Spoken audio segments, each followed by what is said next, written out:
செல்வாக்கான ஒரு நபரா இருக்காரு. ரொம்ப செல்வாக்கான நபர் எதுக்கு உதயநிதி காலில் விடுக்கிறாரு பாத்தீங்களா இல்லையா? ரொம்ப செல்வாக்கான ஆள் எதுக்கு? அவருடைய வயது என்ன, உதயநிதியோட வயது என்ன?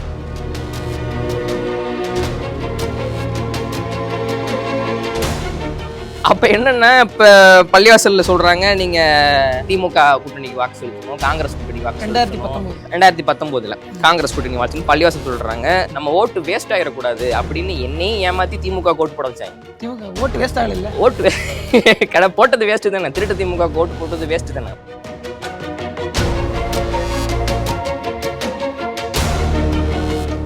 நிறைய நம்பிக்கை வச்சு உங்களை வேட்பாளராக வேடசந்தூர்ல இருக்கிறாரு. ஆனாலும் வேடசந்தூர்ல ஏற்கனவே செல்வாக்கு பெற்ற ஒரு சட்டமன்ற உறுப்பினர் தான் இருக்கிறாரு. அதுபோக அதிமுகலையுமே ரொம்ப டஃப் ஃபைட் கொடுக்கக்கூடிய பரமசிவம் இருக்கிறார்.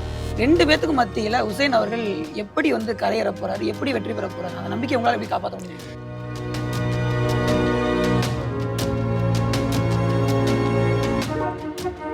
ஒரு உணவுத்துறை அமைச்சர் தன்னுடைய மாவட்டத்தை வறட்சியாக்கிட்டாரு சொல்றது சரியா இருக்கா? சரியா இருக்கான்னா அதுதானே உண்மை. இவர் உணவுத்துறை அமைச்சர், அவர் முன்னால கூட்டுறவுத்துறை அமைச்சர். சரியா? இவரு உணவை எடுத்துட்டு வந்து கொடுப்பாரு, அந்த உணவை இவர் விற்பாரு. இந்த 2 துறையில இருந்துட்டு இவங்க செஞ்ச அநியாயம் எல்லாம் கொஞ்சம் நஞ்சம் இல்ல.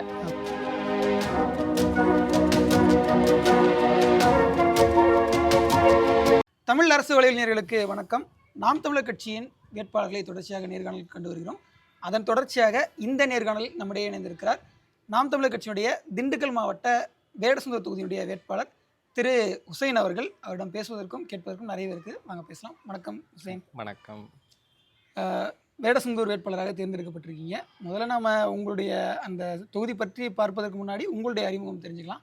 முதல்ல திரு உசேன் அவர்கள் எப்படி அரசியலால் ஈர்க்கப்பட்டார், அரசியல் பாதைக்குள்ள வந்தது எப்படி, ஒரு இளைஞராகவும் இருக்கீங்க. ஸோ எந்த காலகட்டத்தில் நாம் தமிழர் கட்சிக்குள்ள வந்தீங்க, எப்படி வேட்பாளர் ஆனீங்க, அதை பற்றி சொல்லுங்கள். இல்லை, அதான் நம்ம பெருசாக ஒரு பின்புலம் உள்ள ஆள்லாம் கிடையாது. ஒரு நடுத்தர வர்க்கத்துக்கு கீழே உள்ள ஆள் தான். நடுத்தர வர்க்கத்துக்கும் கீழே உள்ள ஆள் தான். என் அப்பா ஜவுளி கடையில் வேலை பார்த்துட்டு இருந்தாங்க, கேஷியரா. கடை வைக்கல, பில்லு போட்டுட்டு அந்த மாதிரி வேலை பார்த்துட்டு இருந்தாங்க, அவ்வளோதான். பெருசாக அரசியலை குறித்து பார்வையே இல்லை. அந்த மாதிரியான ஒரு இடத்துல இருந்து வந்தது தான். சின்ன செய்தித்தாள் படிப்போம். அது காலேஜில் ஹாஸ்டலில் விடுதியில் தங்கி இருக்கும்போது தினம் செய்தித்தாள் வந்துடும். இந்த செய்தித்தாளை போட்டு அன்றாட செய்திகளை தெரிஞ்சுக்குவோம். இப்போ நாங்கள் கல்லூரி படிச்சுட்டு இருந்த காலம் எப்படின்னா, அந்த முதலமைச்சருடைய நாற்காலியே இசை நாற்காலி போல விளையாண்டுட்டு இருந்தாங்கல்ல, ஆளாளுக்கு இது பண்ணிட்டு இருந்தாலும் நான் இளங்கலை படிச்சுக்கிட்டு இருந்தேன். இப்போ பிசிஏ படிச்சுட்டு இருந்த காலம்.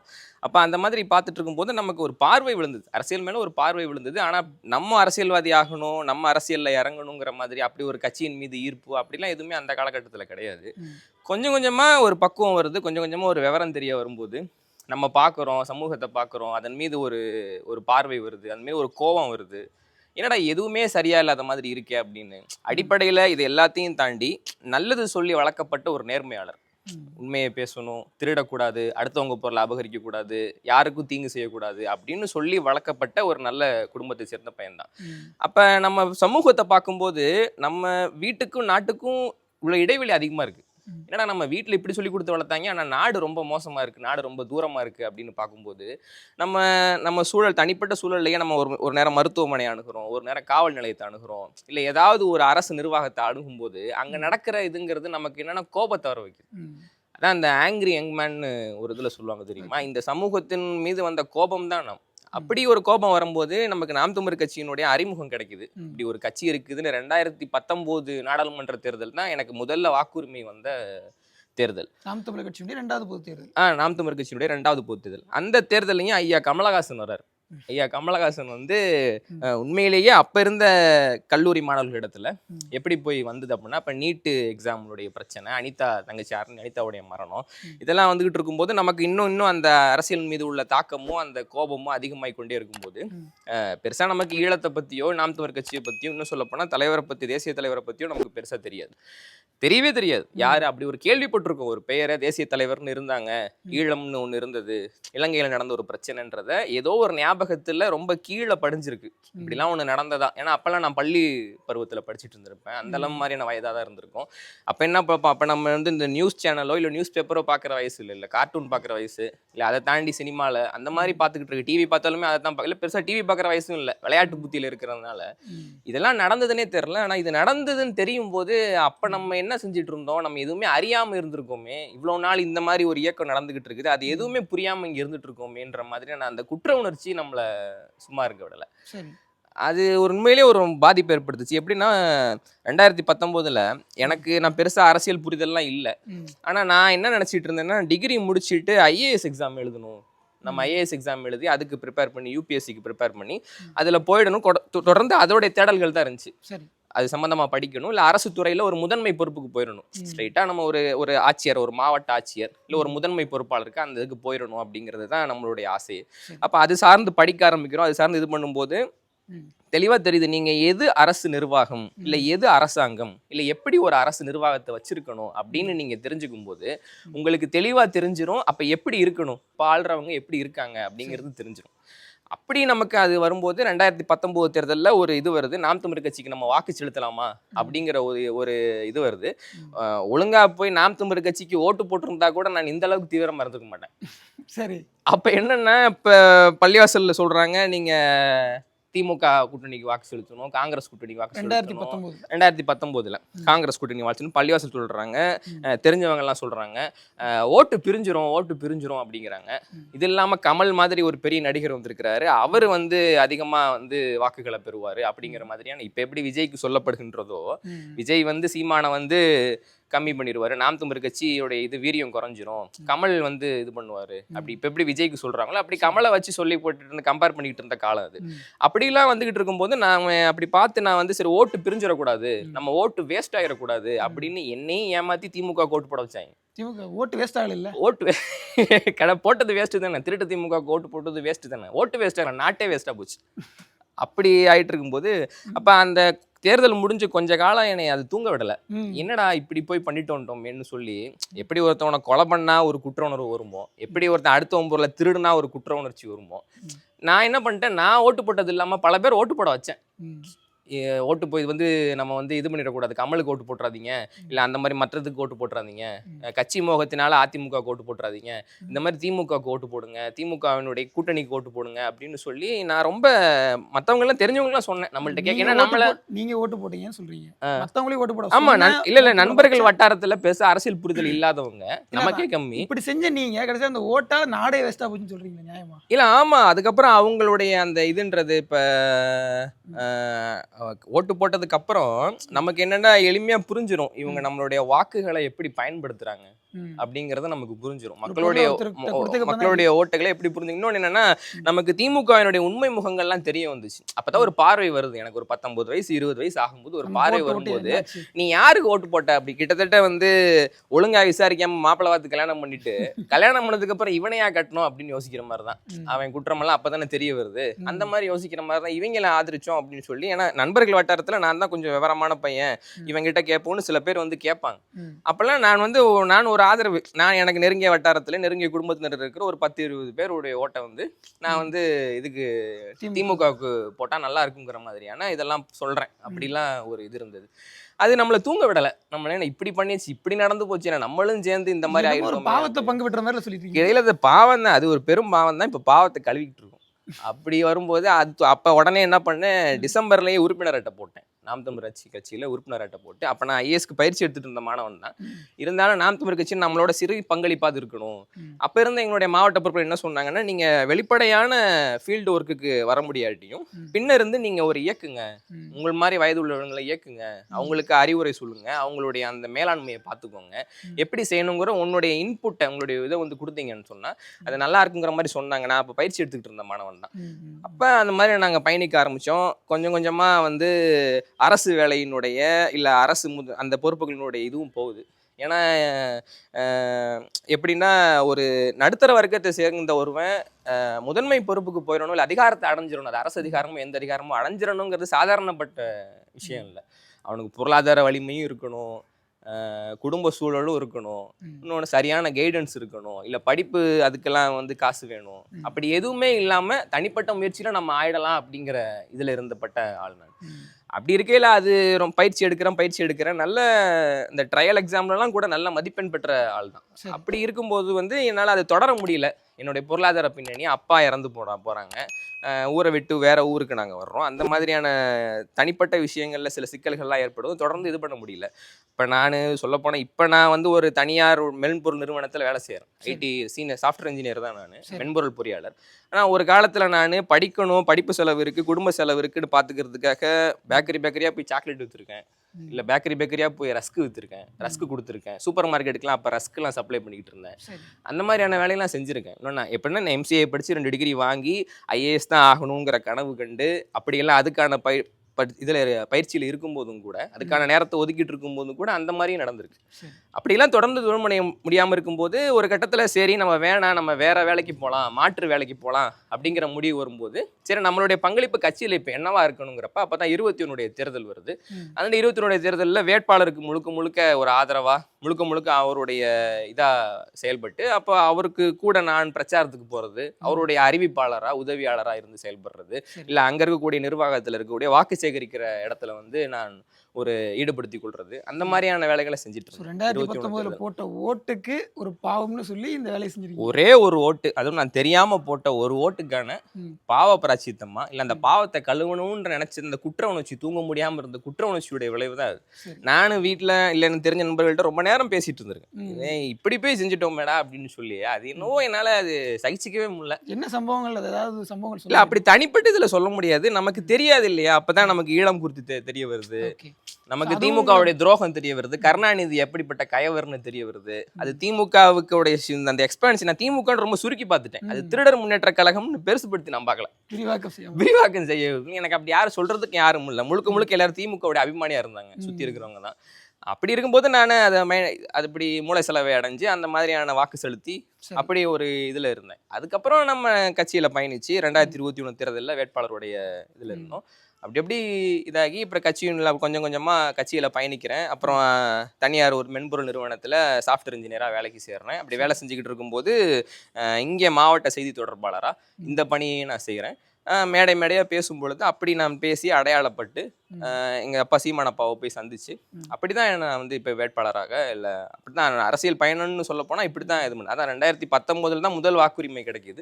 இப்போ 2026 நான் வாக்கு செலுத்துகின்ற 2வது சட்டமன்ற தேர்தலில் நான் போட்டியிடுகின்ற வாய்ப்பு என் கட்சி எனக்கு கொடுத்துருக்குது.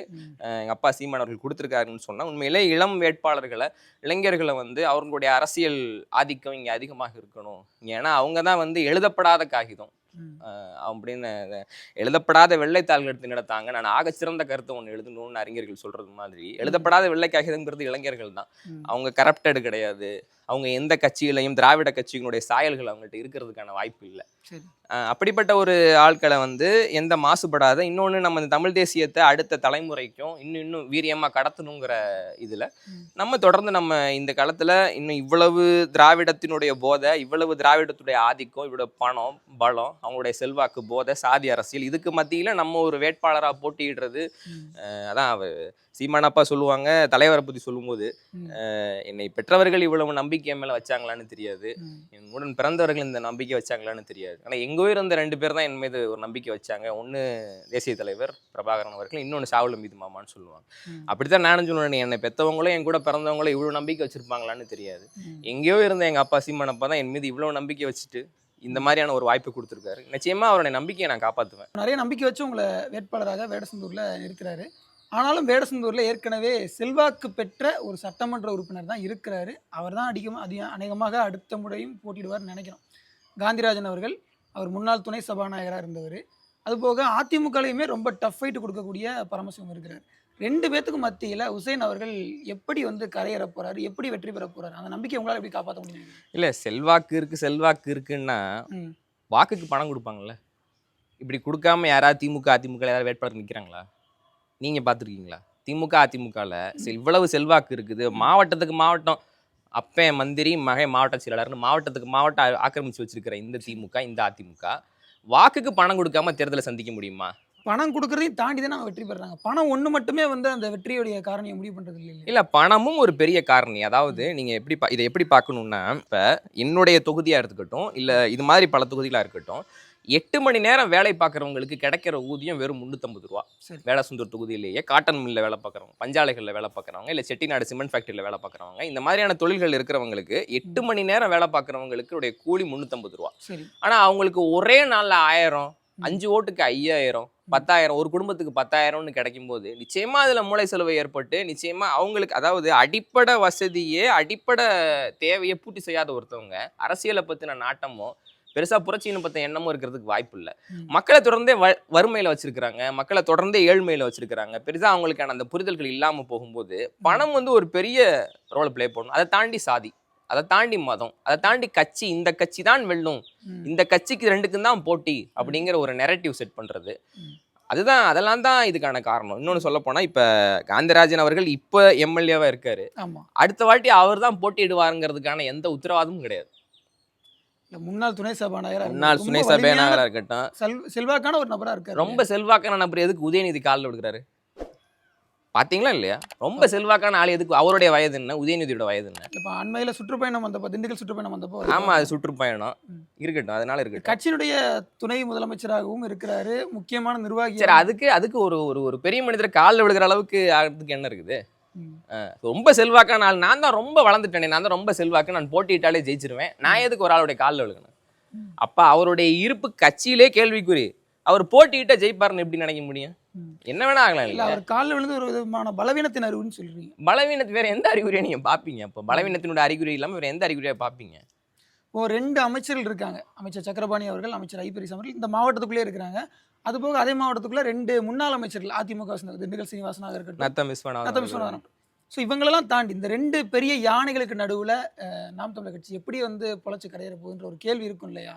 எப்படி உங்களால் வேலை செஞ்சு வெளியேற முடியும்? அதாவது இந்த அமைச்சர்களோ முன்னாள் அமைச்சர்களோ திண்டுக்கல் மாவட்டம் தான் தனக்கு சொத்து மாதிரி, தன்னுடைய வீடு மாதிரி, தனக்குன்னு இது பண்ண இலாக்கா மாதிரி நினைச்சுக்கிட்டு இருக்கிறவங்க எல்லாம் அது ஒரு பிம்பம். என்னை தாண்டி யாரும் வெல்ல முடியாதுங்கிற ஒரு பிம்பம். வெல்ல முடியாத பெரும் படைகள்லாம் விழுந்திருக்கு. ஒன்றும் இல்லை, ஒரு முறை ஜெயலலிதாமாவே தோத்துருக்காங்க. அந்த மாதிரியான நிலைமைகள்லாம் தமிழ்நாட்டில் இருக்குது, பர்கூர்ல இருக்குது. இன்னும் என்னன்னா, இந்த மக்களை வந்து இவர்கள் இத்தனை நாள் எதிர்க்கிறதுக்கான ஒரு வலிமையான சக்தி இல்லை. அதனால மாறி இப்ப என்னுடைய தொகுதி வேடசுந்தூர் எடுத்துக்கிட்டாலும் கூட அது முத்திரை குத்தப்பட்ட திமுக தொகுதி இல்ல, முத்திரை குத்தப்பட்ட அதிமுக தொகுதியும் இல்ல, மாறி ஜெயிச்சுட்டு இருக்கிறாங்க 2 பேரும். அப்ப கண்டிப்பா மக்கள் திமுக இல்லைன்னா அதிமுக, அதிமுக இல்லைன்னா திமுக, இல்ல இவன் வேணா அவன்கிட்ட போலாம், அவன் வேணா இவன்கிட்ட போலான்னு கண்டிப்பா ஒரு மாற்றத்தான் தேடி இருக்கிறாங்க. மாற்ற தேடுறதுக்கு 3வது சக்தி அவங்க முன்னாடி போய் நிக்கல. இவங்களுடைய பணம், இவங்களுடைய பிம்பம், பெரும் முதலாளிகள், பெரும் பணக்காரர்கள், கட்சியில ரொம்ப செல்வாக்க அடையாளப்பட்டவர்கள், திமுகவில அதிமுக மிக முக்கிய புள்ளியாக இருக்கிறவங்க, பெரும் செல்வாக்கு, பெரும் சாதி அந்தஸ்து இதெல்லாம் வச்சுக்கிட்டு இருக்கக்கூடிய ஆட்கள் என்ன பண்றாங்க? நாங்கள் தான் ஜெயிப்போம் அப்படிங்கிற மாதிரியான பிம்பத்தை உண்டு பண்றாங்க. அவங்கள தாண்டி வேற யாரும் இல்லைங்கிற மாதிரி ஓவர் ஷேடோ பண்றாங்க. நான் தொடர்ந்து மக்களை சந்திப்பேன். நான் இப்ப என்னது, எந்த கட்சியும் கூட்டணி கூட இன்னும் முடிவு பண்ணாத நேரத்துல பெரும்பாலான தொகுதிகளுக்கு எங்க அப்பா சீமான் வேட்பாளரே அறிவிச்சிட்டார். நாங்க இன்னும் களத்துக்கு அறிவிச்சிட்டாங்க. நாங்க களத்துக்கு போய் வேலை செஞ்சுட்டு இருக்கோம். இன்னும் சொல்ல போனா நான் வேட்பாளர்னு இப்பதான் வெளில தெரியுது. ஆனா முன்கூட்டியே நான் அறிவிக்கப்பட்ட வேட்பாளர். நான் கட்சி அளவுல நான் கள ஆய்வு செஞ்சுக்கிட்டு இருந்தேன். மக்களுக்கு உள்ளுக்குள்ளேயே நான் கள ஆய்வு செஞ்சுக்கிட்டு இருந்தேன். பொறுப்பாளர்களை போய் செஞ்சுக்கிட்டு இருந்தேன். அங்க இருக்கக்கூடிய தமிழ் உணர்வாளர்கள் எல்லாம் நான் ஒருங்கிணைச்சிக்கிட்டு இருந்தேன். அப்படிப்பட்ட பணிகள்ல நாங்கள் இருக்கும் பொழுது நாங்க மக்கள் பிரச்சனையை சந்திக்கிறோம், மக்கள்கிட்ட போய் பேசுறோம். இன்னும் சொல்ல போனா இதே தொகுதியில போட்டியிட்டு தொடர்ந்து வெல்கின்ற திமுக, தொடர்ந்து வெல்கின்ற அதிமுக, அவருடைய அமைச்சர் பெருமக்கள் அவங்க எல்லாம் போகாத தெருவுக்கு, போகாத ஊருக்கெல்லாம் கூட நான் போயிட்டு வந்திருக்கேன். அவங்க சந்திக்காத மக்களை எல்லாம் நம்ம சந்திச்சு வச்சிருக்கோம். அப்போ உங்க மகன், உங்க பேரே உங்களுக்காக தான் நிக்கிறேன். தொடர்ந்து இவங்களுடைய முகத்திரையை நான் கிழிப்பேன். இப்போ எப்படி நான் வந்து எப்படி ஒரு குற்ற உணர்ச்சி அடைஞ்சனோ, இந்த திமுகவுக்கு நம்ம கடந்த காலத்துல ஓட்டு போட்டுக்க கூடாதுன்னு எப்படி எனக்கு ஒரு குற்ற உணர்ச்சி வந்ததோ, அந்த குற்ற உணர்ச்சியை ஒரே ஒரு முறை ஓட்டு போட்டதுக்காக எனக்கு வந்த குற்ற உணர்ச்சி என் மக்களுக்கு, தொடர்ந்து வாக்களித்துட்டு இருக்கிற இந்த மக்களுக்கு நான் கடத்துவேன். இது எப்படி இவங்களுக்கு நீங்க ஓட்டு போடலாம், எந்த மாதிரியான ஒரு ஆள் இவங்க அப்படிங்கிற தொடர்ந்து திமுகவினுடைய என்ன பண்றாங்க, என்ன இது ஆட்சி, என்ன நடக்குது இங்க? அதிமுக வேணான்னு சொல்லிட்டு வந்த திமுக எதுல இருந்து மாற்று? இப்போ நான் சொல்றேன், உங்களுடைய வேடசந்தூர் தொகுதியிலேருந்தே கேட்குறேன். வேடசந்தூர் தொகுதியை காந்திராஜன் அவர்கள் வளர்ச்சியின் பாதையில் கொண்டு சென்றாருங்கிற மாதிரியான ஆதரவாளர்களுடைய அந்த போஸ்ட் எல்லாம் பார்க்க முடியுது. அவர் என்ன மாதிரி வேடசந்தூர் தொகுதியை வந்து வளர்த்தெடுத்திருக்காரு? வளர்ச்சியின் பக்கம் கொண்டு போல, அவர் கடுமையான வறட்சியின் பக்கம் கொண்டு போயிட்டு இருக்காரு. இன்னும் சொல்ல போனா அங்க நீர் பிரச்சனை பெரிய பிரச்சனை, மக்களுக்கு குடிநீருங்கிறதே பெரிய பிரச்சனை. அங்க வரக்கூடிய அந்த அசுத்தமான குடிநீர்களை குடிக்கிறதுனால கல்லடப்பு போன்ற வியாதிகள் ஏற்படுதுன்னு அங்க உள்ள பெண்களே வந்து சொல்றாங்க. அந்த மாதிரியான இது இருக்கு. அடிப்படை நீர் ஆதாரங்கிறது அங்க குடகனாருங்கிறாரு. ஆனா அந்த குடகனாரை வேணும்னே வறட்சியில சிக்க வச்சு குடகனாறு எங்களுக்கா உங்களுக்காங்கிற போட்டியை உண்டு பண்ணி வச்சிருக்காங்க. பக்கத்து இருக்கிற ஆத்தூர் தொகுதி, இந்த பக்கம் இருக்கிற வேடசுந்தூர் தொகுதி. குடகனாருடைய நீர் ஆதாரம் யாருக்கு சொந்தம் அப்படின்னு அங்க இருக்க போட்டி. இங்க இருக்கிற கர்நாடகால இருக்கிற மாதிரி காவிரி பிரச்சனை மாதிரி காவிரி அவங்களுக்கா தமிழர்களுக்காங்கிற பிரச்சனை, அந்த நீர் அவங்களுக்கா எங்களுக்காங்கிற நீர் பங்கீடுல என்ன சிக்கல் வருதோ அதே சிக்கல் ஒரே மாநிலத்துல ஒரே மாவட்டத்தில் இருக்கக்கூடிய ஒரு ஊர்ல இருக்குங்கிறது பெருமளவில் தமிழக அரசியல்ல பேசப்படாத விஷயம் தான். ஆனா இருக்கு.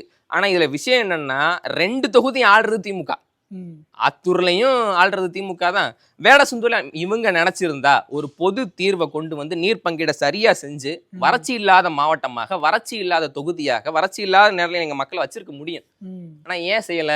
அங்க நீர் வத்த விட்டா தான் அந்த நிலத்தை கையகப்படுத்த முடியும். 2 தொகுதியிலும் இருக்கக்கூடிய திமுக எம்எல்ஏக்கள் இதுக்கு ஒரு சுமூகமான நல்ல தீர்வை காணல. அங்க மாவட்ட பொறுப்பு திமுக மாவட்ட பொறுப்பாளராக இருக்கக்கூடிய உயர்ப்பு பதவியை வச்சு கொடுக்க ஐயா ஐ பெரியசாமி, ஐயா சக்கரபாணி அவர்கள்.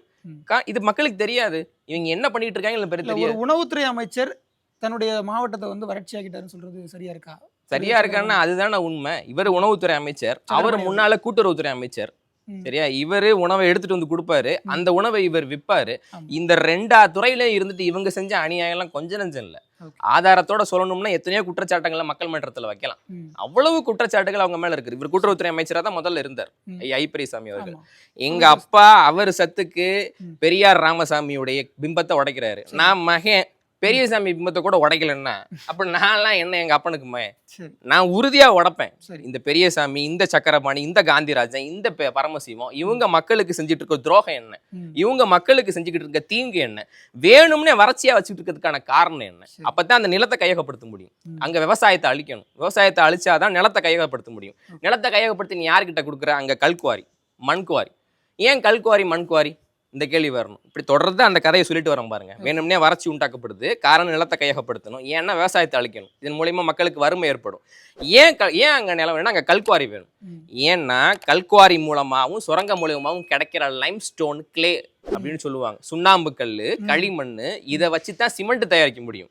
அந்த பகுதியில செட்டிநாடு சிமெண்ட் ஃபேக்டரி இருக்கு. சரியா? அந்த செட்டிநாடு சிமெண்ட் ரொம்ப காலமா நடைபெற்று வருது. அவங்களுக்கான ரா மெட்டீரியல் இந்த லைம்ஸ்டோனும் கிளேவும். புரியுதா? அப்ப எதுக்கு இது நடக்குதுங்கிறது புரியுதா? அப்ப அதுக்கு போகணும். அங்க பஞ்சாலை தொழிற்சாலைகள் அதிகம், காட்டன் மில்ஸ் அதிகம். அவங்கெல்லாம் அவங்களுடைய கழிவு நீரை எந்த பக்கமா விடுவாங்க நீங்க நினைக்கிறீங்க? ஒரு காட்டன் மில்லு, ஒரு ஸ்பின்னிங் மில்லு, நிச்சயமா கழிவை வெளியேற்றதுக்கு ஒரு இடம் வேணும் இல்லையா? எதுவா இருக்குன்னு நினைக்கிறீங்க? உங்களால நம்ப முடியுதா? பாருங்க, திண்டுக்கல் மாவட்டத்திலேயே தொடங்கி திண்டுக்கல் மாவட்டத்திலேயே முடிகிற பல சிற்றார்கள் இருக்கு. ஆனாலும் திண்டுக்கல் மாவட்டம் வறட்சி மாவட்டம். இதை எப்படி பாக்குறீங்க? அதான் வேண்டும்னே திட்டமிட்ட வறட்சியில ஏற்படுத்துறாங்க.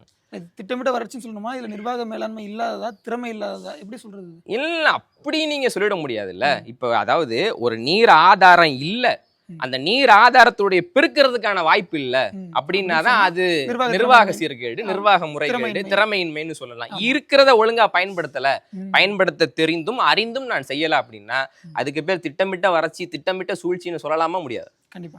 அண்மையில நெல் முளைச்ச அந்த விஷயங்கள் வந்து பெருசா வந்துச்சு. அப்போ வந்துட்டு சக்கரபாணி அவர்கள்லாம் சொன்னாரு, நாங்க இவ்வளவு நெல் கொள்முதல் பண்ணிட்டோம். திண்டுக்கல் மாவட்டத்திலே ஒழுங்கா நெல் கொள்முதல் பண்ணிருக்காங்க. எந்த மாவட்டத்திலேயே ஒழுங்கா நெல் கொள்முதல் பண்ணலங்க. எல்லா மாவட்டங்கள்லையும் திட்டமிட்டு இவர்கள் நெல்லை முளைக்க விட்டாங்கிறது தான் உண்மை. ஏன்னா அந்த நெல்லை முளைச்சு கிடைக்கிற அந்த இதை வச்சு கம்மியான விலையில அதை கொள்முதல் செஞ்சு பியர் ஃபேக்டரிக்கு அதை ரா மெட்டீரியலா கொடுக்கலாங்கிறது தான் உண்மை. உண்மையிலேயே இங்க ஏற்படுத்தக்கூடிய பல வறட்சிகள், பல சூழ்ச்சிகள் எதுக்காகன்னா இங்க இதை ஏற்படுத்தின மூலமா ஒரு தனியார் முதலாளி லாபம் அடைவான். சரியா? இப்ப நான் சொல்றேன்ல, இந்த வறட்சி மூலமா கிடைக்கிற அடிக்கடி வெடிச்சத்தை உணரப்படுது. வேடசுந்தூர்ல நிலம் அதிருது, மக்கள் சொல்றாங்க நிலம் அதிர்வை உணர்றேன், வெடிச்சத்தை நான் உணர்றேன்னு சொல்றாங்க. ஆனா ஏன், எதுக்கு மக்கள் பொதுமக்களுக்கு தெரியல. தொடர்ந்து கலெக்டர் ஆபீஸ்ல மனு கொடுக்குறாங்க, மாவட்ட ஆட்சியர்கள்ட்ட மனு கொடுக்குறாங்க, தெரியல. ஏன் வெடிச்சத்தை உணரப்படுதுன்னு தெரியல, எத்தனை கல்குவாரி உள்ள இருக்குன்னு தெரியல, எவ்வளவு லீகல் அது நடக்குதுன்னு தெரியல. ஆயிரம் அடியை தோண்டி உள்ள போற அவன் மொத்தமா நீரையும் மண்ணையும் வளத்தையும் உறிஞ்சு வச்சுக்கிட்டு இருக்கிறான். எல்லாத்தையும் அவன் பண்ணிட்டு அவன் கடைசியில அவன் கையை வச்சுட்டு போயிடுவான். இன்னும் சொல்ல போனா சோலார் பேனல் எல்லாத்தையும் பண்ணிட்டு இந்த வறட்சியையும் பயன்படுத்திக்கிறதுக்கு அதீத வெயில். அப்ப என்ன பண்றாங்க, சோலார் பேனல்ல போட்டு மின்சாரம் தயாரிக்கிறாங்க. நான் வரவேற்கிறேன். அதையும் அரசு செய்யல. அதையும் கொண்டு போய் ஒரு தனியார் முதலாளிட்டு தான் நீங்க கொடுக்கணும்னா அப்ப எதுக்கு அரசாங்கம்? அதை கொடுத்துருக்கலாம்ல, அதன் மூலியமா மக்களுக்கு வேலை கொடுத்துருக்கலாம்ல. வேலை வாய்ப்பு இங்க ஒரு பெரிய பிரச்சனை. வேடசுந்தூர் தொகுதியில வேலை வாய்ப்பு பிரச்சனை. இங்க இருக்கக்கூடிய இளைஞர்கள் திருப்பூருக்கு வேலைக்கு போறான், கோயம்புத்தூருக்கு வேலைக்கு போறான், சென்னைக்கு போய் யூபர் ஓட்டுறான், கால் டாக்ஸி ஓட்டுறான், ஓலா கேப் ஓட்டுறான். ஆனா அவனுக்கு இங்க வேலை இல்லை. வேடசுந்தூர்ல வேலை இல்லை அவனுக்கு. இங்க நிறைய கல்லூரிகள் இருக்கு என் தொகுதியில், ஆனா படிச்சு வர்ற இளைஞர்களுக்கு வேலை இல்லை. வேலை வாய்ப்பு இல்லை. தொழில் வளர்ச்சியை வந்து சரியாக இந்த 2 அமைச்சர்களும் ஏற்படுத்தலாம்னு சொல்றீங்க. ஆமா, இப்போ ஒரு அடிப்படை தேவையே உங்களுக்கு இல்லை, நீங்க எப்படி புரட்சி செய்வீங்க? நீங்க எப்படி கிளர்ச்சி செய்வீங்க? உங்களுக்கு வேலை வெட்டியே இல்லை. இப்ப என் கட்சியை சார்ந்த என் கட்டமைப்புக்கு உட்படுத்த நிறைய பொறுப்பாளர்களே தன்னுடைய வேலை வாய்ப்புக்காக வெளியூர்ல இருக்கிறாங்க, திருப்பூர்ல இருக்கிறாங்க. புரியுதா உங்களுக்கு? புரியுதா? இப்போ திண்டுக்கல் வந்துட்டு ரொம்ப வளர்ச்சி பெற்ற மாவட்டம் தான் ஒரு நேரத்தில் நினச்சிக்கிட்டு இருந்தோம், நிறைய அந்த பூட்டு சார்ந்த விஷயங்கள்லாம். இப்போ தொழில்கள்லாம் நசிஞ்சிருச்சுன்னு நீங்கள் சொல்கிறத பார்த்தா திண்டுக்கல் வந்து வேலை வாய்ப்பு ரொம்ப குறைஞ்சிருச்சுன்னு சொல்கிறீங்க. இல்லை, அதே அந்த பூட்டை வச்சு திமுக ஆஃபீஸுக்கும் அதிமுக ஆஃபீஸுக்கும் ஒரு பூட்டை போட்டோம்னா எல்லாம் ஆட்டோமேட்டிக்காக சரியாயிரும். அந்த தொகுதியில் வடமாநில தொழிலாளர்களுடைய எண்ணிக்கை அதிகம். சரியா? நாம் தமிழர் கட்சி வேடசுந்தூர் தொகுதியில் நாம் தமிழர் கட்சியினுடைய ஓட்டு வங்கிங்கிறது வெறும் 13,000 ஓட்டு. நான் வாங்கின ஓட்டை விட அங்கே வடமாநில தொழிலாளிகளுடைய எண்ணிக்கை அதிகம். 13,000 பேரை விட அதிகமா இருக்கு. அதிகம். இப்ப அவன் ஓட்டுரிமை கிடைச்சது, இப்ப எஸ்ஐஆர்னு நீங்க ஒண்ணு கொண்டு வரீங்க, சரியா? அவனுக்கு ஓட்டுரிமை கிடைக்குது அப்படின்னா அவன் யாருக்கு ஓட்டு போடுவான்? திமுகவுக்கு, அதிமுக கூட போடலாமே. அவன் நிச்சயமா பிஜேபி கூட்டணிக்கு தான் போடுவான். அதிகபட்சமா அவன் ஓட்டு போறதுக்கான வாய்ப்பு யாருக்கு இருக்குன்னா பிஜேபிக்கு தான் போடுவான். இது இல்லாம நான் எந்த அரசியலை பேசினாலும் அவனுக்கு புரியறதுக்கு வாய்ப்பு இல்லை. எந்த அரசியல நான் பேசுறேன், நான் இது சரியில்லை அது சரியில்லைன்னு நான் எவ்வளவு பேசினாலும் அவனுக்கு புரியறதுக்கு வாய்ப்பு இல்லை. அப்படிப்பட்ட, அதாவது ஏற்கனவே தமிழர்கள் நாங்கள் இங்கே எங்களுடைய அரசியல், எங்களுடைய தமிழ் தேசியம்ங்கிறத, எங்களுடைய இறையாண்மைன்னு பேசுறதுக்கு, அதன் மூலியமா எங்களை வலிமையை சேர்த்துக்கிறதுக்கு அவ்வளவு சிக்கலை சந்திக்கிறோம். இதுல வடமாநில தொழிலாளி, வடமாநிலத்தை சேர்ந்த ஒருத்தவன் இந்திக்காரன் இங்க வந்து இருக்கும்போது என் தமிழ் தேசியம், என்னுடைய அரசியல்ங்கிறது இங்க கேள்விக்குறியாகும், நான் அதிகாரத்துக்கு போறதுங்கிறது இங்க கேள்விக்குறியாகும். அப்படி ஆகையில என்ன ஆகும்னா சொந்த நாட்டிலேயே தமிழர்கள் நாங்கள் சிறுபான்மையினர் ஆக்கப்படுவோம். அப்படி ஆக்கப்படும். இதை திட்டமிட்டு இதை பிஜேபி காரன் செய்யறான்னா பரவாயில்ல, திமுக காரன் அவனும் செய்யறான் அப்படின்னா அதுலதான் நம்ம புரிஞ்சுக்க வேண்டியது பாஜகவும் திமுகவும் ஒண்ணு. நேற்றைக்கு ஸ்டாலின் அவர்கள் பேசுறாரு, அறிவாலயத்தில் நடந்த ஒரு திருமணத்துல பேசுறாரு, எஸ்ஐஆர் நம்ம எதிர்ப்போம், எஸ்ஐஆர் திருத்தத்துக்காக அதிகாரிகள் உங்க வீட்டுக்கு வந்தா நீங்க அறிவாலயத்தை தொடர்பு கொண்டு எந்த சந்தேகமா இருந்தாலும் கேட்டுக்கலாம் அப்படின்லாம் சொல்றாரு. ஸோ எஸ்ஐஆரை எதிர்க்கக்கூடிய திமுக எஸ்ஐஆருக்கு ஆதரவாக இருக்குன்னு ஒரு குற்றச்சாட்டு வைக்கிறீங்க. இல்லை, இது அப்படி இல்லைப்பா. இது எஸ்ஐஆருக்கு இவங்க எதிர்க்கிறாங்க அப்படின்னா ஒரு ஒப்புக்க அனைத்து கட்சி கூட்டம்னு ஒன்று போட்டாங்க. ஆமாம், சரியா? அது மாதிரி போட்டாங்க. பெரும் போராட்டங்கள் இப்போ ஐயா உண்மையில ஐயா ராகுல் காந்தி செய்கிற மாதிரி இல்லை, பெரும் போராட்டங்கள் அவர் செய்கிறது ஒரு ஒப்புக்கு தான். இல்லை, அந்த மாதிரி ஒரு அடையாள போராட்டங்கள் கூட திமுகவில் செஞ்சதா தெரியல. உச்சநீதிமன்றத்தில் வழக்கு போடுவோன்னு சொல்லியிருக்காங்க, திருமணம் போட போகிறதா சொல்லி. எப்போ வழக்கு போட்டு எப்போ விசாரணைக்கு வந்து எப்போ தீர்ப்பு வரும்? எப்படி கடத்தி விடுவீங்க? எப்படி இது வரவிடாமல் எப்படி தடுப்புவீங்க? ஆல்ரெடி அவன் வந்து பல ஓட்டுகளை இங்கே பல வீட்டுகளை ஆக்கிரமிச்சிட்டான். இப்போ எனக்கு 350 ரூபா கூலி, நான் இங்கே வாழ்வது சிரமம். ஆனால் வட இந்திய தொழிலாளிக்கு அதே இதுக்கு வாழ்வது சிரமம் இல்லை. ஏன்னா அவன் வீட்டு வாடகை கொடுக்க போகிறது இல்லை, அவனுக்கு தங்குறதுக்கு இடம் கொடுத்துட்றீங்க, அவனுக்கு உணவுக்கு பிரச்சனை இல்லை, தங்குறதுக்கு சாப்பாடு கொடுத்துட்றீங்க, திங்கிறதுக்கு சாப்பாடு கொடுத்துறீங்க, அவன் திங்கிறதுக்கு பிரச்சனை இல்லை, அவன் வீட்டு வரி கட்ட வேண்டிய வேலை இல்லை, அவன் மின் கட்டணம் செலுத்த வேண்டிய வேலை இல்லை, அவன் போக்குவரத்து செய்ய வேண்டிய தேவை இல்லை. அவனுக்கு யார் இருக்காங்க? அவன் போக்குவரத்து செய்ய வேண்டிய தேவையில்லை. அப்போ அவனுடைய அடிப்படை தேவையே அங்கே குறைவு. அதனால அவன் அந்த கூலியை வாங்கிட்டு உள்ள இருப்பான். ஆனால் நாங்கள் இங்கேயே நிலச்சி வாழ்கின்ற பூர்வக்குடி மக்கள், இது எங்கள் நாடு, எங்கள் தேசம், நான் இங்கே நீடிச்சு வாழ்கிறோம், நான் வீட்டு வரி கட்டணும், தண்ணி வரி கட்டணும், சொத்து வரி கட்டணும், நான் வீட்டு வாடகை செலுத்தணும், நான் மின் கட்டணம் கழுத்தணும், அதை அடிக்கடி உயர்த்த வேற செய்வீங்க, கேட்டால் மின் கட்டணம் திருத்தம்னு வேற சொல்லுவீங்க. இவ்வளவு நெருக்கடிக்கு மத்தியில் நான் வாழ்கிறேன். அப்போ எனக்கு எதிராக இல்லை, உண்மையிலேயே இந்த திமுக எஸ்ஐஆருக்கு எதிரானது அப்படின்றத நீங்கள் எப்படி புரிஞ்சுக்க முடியும்னா, இந்நேரம் சட்டமன்றத்திலையும் பாராளுமன்றத்திலையும் இந்த விஷயம் அதிரணும். முழுக்க எந்த இடத்துலையும் கொண்டு இந்தியா முழுக்க எந்த இடத்துலையும் எஸ்ஐஆரை நாங்கள் புறக்கணிக்கிறோம் அப்படின்னு எதிர்கட்சிகள் அமளியில் ஈடுபட்டிருக்கணும், பெரும் அமளியில் ஈடுபட்டிருக்கணும், பெரும் சிக்கல்களை, ஆளுங்கட்சியினுடைய இருப்பையே கேள்விக்குறியாக்குற மாதிரியான பெரும் நாடே ஸ்தம்பிக்கிற அளவுக்கான போராட்டத்தை செஞ்சிருக்கணும். ஆனா இவங்க ஒப்புக்கு நான் பாஜக ஒரு திட்டத்தை கொண்டு வரத நான் எதிர்க்கிறேங்கிற மாதிரி நான் ஒப்புக்கு கொண்டு வரேன். ஒண்ணுமில்ல, திமுக பாஜகவுக்கு பெரிய வித்தியாசம்லாம் ஒண்ணுமில்ல. அங்க யூபியில யோகி ஆதித்யநாத் புல்டோசரை கொண்டு வந்து இஸ்லாமிய பகுதிகளில் இடிக்கிறார். அதே போல திமுக புதுக்கோட்டையில இப்ப அண்மையில போன வாரம் நடந்த சம்பளம், புதுக்கோட்டை பக்கத்துல இருக்கிற அம்மாப்பட்டினங்கிற கிராமத்துல 41 வீடுகளை திமுக அடிச்சிருக்கு, பள்ளிவாசல் உட்பட. இதே மீடியா, இதே ஊடகவியலாளர் நீங்க அறத்தோட பேசணும். இதே மீடியா யூபியில நடந்திருந்த என்ன மாதிரி குறிச்சிருக்கு? அதே இது தமிழ்நாட்டில் திராவிட மாடல் அரசுல, ஸ்டாலின் அரசுல நடக்குது. இது ஏன் எவனுமே பேசல? உண்மைதான். அது பிரஸ் கிளப்ல வந்து பிரஸ் மீட்லாம் கொடுத்தாங்க. அதெல்லாம் ஒரு மிக மோசமான ஜெனோசைட்னுடைய அறிகுறிகள்லாம், மிக மோசமான இன அழிப்பு. இதையே நீங்க யோகி ஆதித்யநாத் நினைச்சா அவனை சங்கிங்கிறீங்க. அதே கருணாநிதி மையம் ஸ்டாலின் செஞ்சா என்ன சொல்றீங்க? அவரை தலைவர் சிறுபான்மையின் பாதுகாவலர்னா என்னத்தை யார்கிட்ட இருந்து யாரை பாதுகாத்து? நான் இதுதான் வரணும்னு நினைச்சேன். சிறுபான்மையினர் பாதுகாவலர் சொல்லக்கூடிய திமுக நீங்க இல்லாம நீங்க நாம் தமிழருக்கு வரீங்க. ஆனா நாம் தமிழர் பாஜகவுடைய பி டீம்னு சொல்லப்படக்கூடிய ஒரு குற்றச்சாட்டுக்குள்ளாகக்கூடிய ஒரு கட்சி, அந்த கட்சியில இருக்கீங்க. ஆனா திமுக சிறுபான்மையினர் பாதுகாவலரை புறக்கணிக்கிறீங்க. இது நியாயமா? சரியா?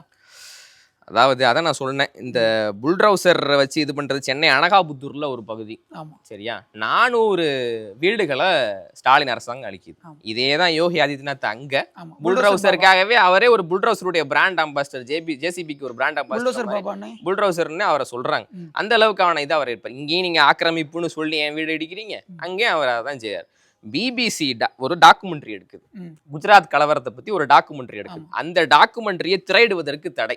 ம். சரியா, இன்னும் சொல்ல போனா திரையிட்ட கம்யூனிஸ்டுகளை கூட்டணியில இருந்தாலும் கூட அவர்களை கைது செய்து இந்த அரசாங்கம் மாணவர் சங்கத்தை கூட சிறைப்படுத்தினாங்கன்னு நினைக்கிறேன். மாணவர் சங்கத்தை கூட சிறைப்படுத்துறாங்க. ஆமா. அப்படி பார்த்தா நீங்க எப்படி எனக்கு எதிரா இருப்புன்னு சொல்ல முடியும்? ம். கருணாநிதிக்கு ஒரு நாணயத்தை வெளியிடுறீங்க, யாரை கூட்டு வந்து வெளியிட்டீங்க?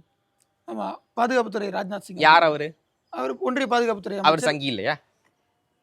உங்க அப்பா கருணாநிதிக்கு நீங்க ஒரு நாணயத்தை வெளியிடுறீங்கன்னா அவரை பெருமைப்படுத்தத்தானே வெளியிடுறீங்க. ஆமா. ஏதோ ஒரு அரசியல், அவர் இந்திய அரசியல்ல ஒரு பெரிய சக்தியா இருந்திருக்கிறாரு, அவர் ஒரு வயதான ஒரு முதிர்ச்சி அடைந்த ஒரு அரசியல்வாதி, ஆமா. இத்தனை வருஷம் அனுபவம் சார்ந்த ஒரு அரசியல்வாதி, அவரை பெருமைப்படுத்தணுங்கிற விதத்துல உண்மையிலேயே நீங்க செய்வதாக இருப்பீன். ம். ஒரு சங்கியை கூட்டு வந்து நீங்க அவருக்கு நாணயம் வெளியிடுறீங்கன்னா, அவர் கையால வெளியிடுறதை தான் நீங்க வந்து பெருமைன்னு கருதுறீங்கன்னா, நீங்க எப்படி அவருக்கு எதிராக இருப்பீங்க? ம். பாகிஸ்தான் போர் நடக்குது, ம். ஒரு ஒப்புக்கு ஒரு போர், தேவையில்லாத ஒரு போர். அந்த போரை நியாயப்படுத்தி ஒரு பிரச்சார குழு ம். நாடெங்கும் சுத்துது, உலகமெங்கும் சுத்துது. அதை தலைமை தாங்கினவங்க யார் தெரியுமா? அம்மையார் கனிமொழி. இதே நம்முடைய முதலமைச்சருடைய தங்கை கனிமொழி. பின்ன எப்படி நீங்க இதா இருக்கு? அங்க உத்தரப்பிரதேசத்துல வறுமையின் காரணமா கர்ப்பப்பையை விற்கிறான், ம். வாடகை தாய் முறை கர்ப்பப்பையை விற்கிறாங்க. இங்கே வறுமையின் காரணமா கிட்னியை விற்கிறாங்க. ம். கிட்னி நாமக்கல்ல. திருட்டுன்னு சொல்லக்கூடாது, ம். முறைகேடு. ஆமா. கிட்னி இதுல முறைகேடு. மின்சாரத்தை உயர்த்தினா அது திருத்தம், மின்சார உயர்வு இல்லை. ஓகே. இப்போ நீங்க நாம் தமிழர் கட்சி பாஜகவின் பி டீம்ங்கிறத நம்பலையா? எப்படிங்க நம்ப முடியும்? ராமேஸ்வரத்துக்கு மோடி வராருங்க. சரி. ராமேஸ்வரத்துக்கு மோடி வரும்போது பள்ளிவாசலுடைய மினாரா தெரியும்ல, பெரிய ஆமா. கூம்பு, அதை திற வச்சு மறைக்க சொல்லுது இந்த திமுக அரசு, மோடி வராருங்கிறதுக்காக. நான் தான் கேட்குறேன், நாம் தமிழர் பத்தி கேட்டா இப்போ நீங்க திமுகவை தாக்குறதுல இருக்கீங்க. திமுக பாஜக பி டீம் சொல்றீங்க. திமுக தான் பாஜகவுடைய பி டீம் நான் சொல்ல வரேன். நாங்க எந்த இடத்துல நாம் தமிழர் எந்த இடத்துல பாஜகவோட சமரசம் செஞ்சிருக்கிறோம்? ம். நாங்க எங்க செஞ்சிருக்கிறோம்? பாஜகவை சமரசம் செய்வதற்கு இன்னும் சொல்ல போனா ஆரியத்தும் தமிழ் தேசியத்துக்கும் பல ஆண்டு காலமான போர். ம். ஆரியமும் தமிழ் தேசியமும் எந்த இடத்துலயும் ஒட்டாது. ம். அந்த மாதிரியான பல ஆண்டுகளான போர். முருகனை கையில் எடுத்தது ஒரு சங்கித்தனமான வேலை அப்படின்னு சொல்லி அது கிட்டத்தட்ட ஒரு பாஜகவுடைய ஒரு நகல் எடுக்கக்கூடிய வேலைன்னு சொல்லி நிறைய பேர் விமர்சிக்கிறாங்க. முருகனை கையில் எடுப்பது சரியா? இதே மதுரைக்குள்ள, இந்த பக்கத்துல கூடிய மதுரைக்குள்ள திருப்பரங்குன்றத்துல பாத்தீங்கன்னா அங்க ஒரு முருகன் சார்ந்த பிரச்சனையை தான் பாஜக கையில் எடுத்தாங்க. அது இஸ்லாமியர்களுக்கும் குன்றர்கள் இருக்கும் இடமெல்லாம் குமரன் இருப்பான் ம். அப்படின்னு சொல்றாங்க. ம். ஆனா எல்லா குன்றர்களையும் அடிச்சு உடைக்கிறது இந்த பாஜக. அதை மெம்சாண்ட் அதை பத்தி அப்புறம் பேசுவோம், அது பரவாயில்ல. அவங்க இந்து முன்னணின்னு ஒண்ணு வச்சிருக்கிறாங்க. ஆமா.